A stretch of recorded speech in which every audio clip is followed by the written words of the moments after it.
मान्यवर, अभी एक फैशन हो गया है, आम्बेडकर आम्बेडकर आम्बेडकर आम्बेडकर आम्बेडकर आम्बेडकर। इतना नाम अगर भगवान का लेते तो 7 जन्मों तक स्वर्ग मिल जाता। नमस्कार जैन दोस्तों अभी आपने जो बयान सुना, ये बयान हमारे देश के गृह मंत्री अमित शाह जी ने राज्यसभा में संविधान पर चर्चा के दौरान दिया था। इस बयान पर देश भर में काफ़ी बवाल मचा था। यहाँ तक कि नेता प्रतिपक्ष मल्लिकार्जुन खड़गे ने अमित शाह को माफ़ी मांगने के साथ साथ उनके इस्तीफे की मांग कर दी थी। वहीं पर भाजपा सुप्रीमो मायावती जी ने अमित शाह पर हमला बोलते हुए कहा था कि बाबा साहेब अम्बेडकर की वजह से जिस दिन इन वर्गों को कानूनी अधिकार मिले, उसी दिन से इन्हें 7 जन्मों का स्वर्ग मिल गया था। दोस्तों, अमित शाह के इस बयान से आप कहां तक सहमत हैं, कमेंट बॉक्स में जरूर बताना। लेकिन गृह मंत्री जी के इस बयान से हम जरा सा भी सहमत नहीं है, क्योंकि हम ठहरे अम्बेडकरवादी। हम सभी स्वर्ग और नर्क में भरोसा करते नहीं, क्योंकि मुझे पता है कि हम जीते जी स्वर्ग जा नहीं सकते, ना ही मृत आकर हमें बता सकते हैं। तो अमित शाह जी हमें किस स्वर्ग और किस नर्क का भय दिखाकर हमें हमारे अधिकारों से वंचित रखना चाहते हो। दोस्तों, अगर आप सच्चे अम्बेडकरवादी हैं तो इस वीडियो को अंत तक जरूर देखना। इस वीडियो में हम आपसे कुछ ऐसे सवाल पूछेंगे जो आपकी सोच को पूरी तरह से बदल देंगे। दोस्तों, बाबा साहब भीमराव अम्बेडकर जी ने जिंदगी भर किताबें पढ़ी, कानून पढ़े, रात रात भर सके अपना शरीर जला दिया ताकि हम और आप खड़े होकर दुनिया बदल सकें।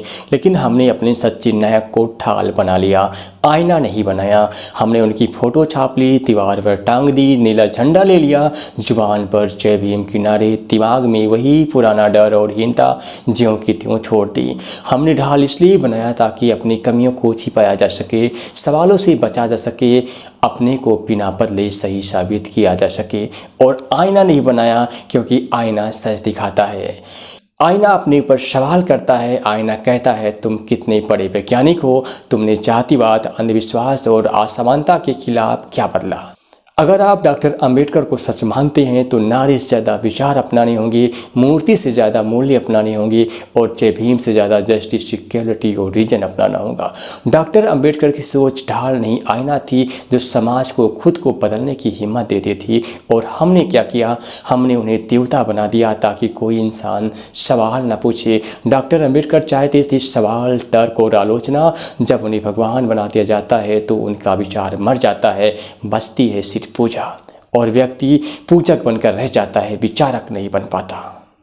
हम आपसे पूछना चाहेंगे कि क्या डॉक्टर अंबेडकर को भगवान बनाना उनकी सोच को कैद करना नहीं है। डॉक्टर अंबेडकर ने खुद कहा था कि मुझे भगवान ना बनाओ, मेरे विचार अपनाओ। हम आपसे पुनः पूछना चाहेंगे कि अगर हमने डॉक्टर अंबेडकर को भगवान बना दिया तो क्या लोग उनके जैसा बनने की सोच रख पाएंगे। डॉक्टर अंबेडकर को भगवान बनाना भीमवादी को अनुयायी बनाता है, उनका उत्तराधिकारी नहीं। अंबेडकर को इंसान बनाना हम भीमवादी को अंबेडकर बनने की हिम्मत देता है।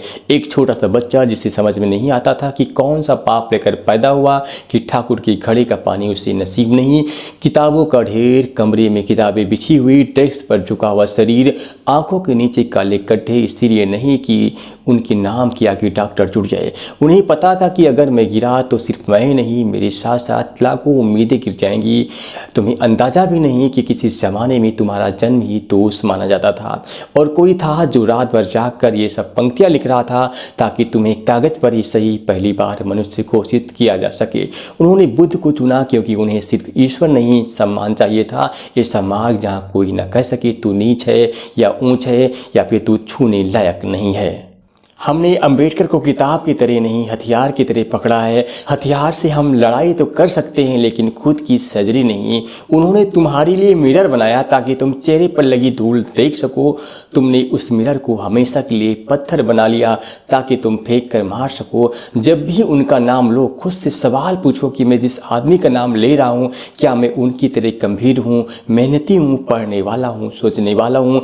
जिस व्यक्ति का नाम इतनी आसानी से ले लेते हो, उन्होंने शहर को ईंधन बना लिया था और हम उस शहर को अपनी पहचान बना रहे हैं। तुम ऊंची जाति से हो या नीची, मालिक हो या मजदूर, शहर से हो या गांव के, अगर आज कोई इंसान सिर्फ जन्म की वजह से कम दिखता है तो तुम आज भी अंबेडकर के खिलाफ हो। दोस्तों, अब हम आपसे कुछ सवाल पूछेंगे जिसका उत्तर आपको बहुत ही ईमानदारी से देना है। आप संविधान पूछते हैं या पढ़ते भी हैं?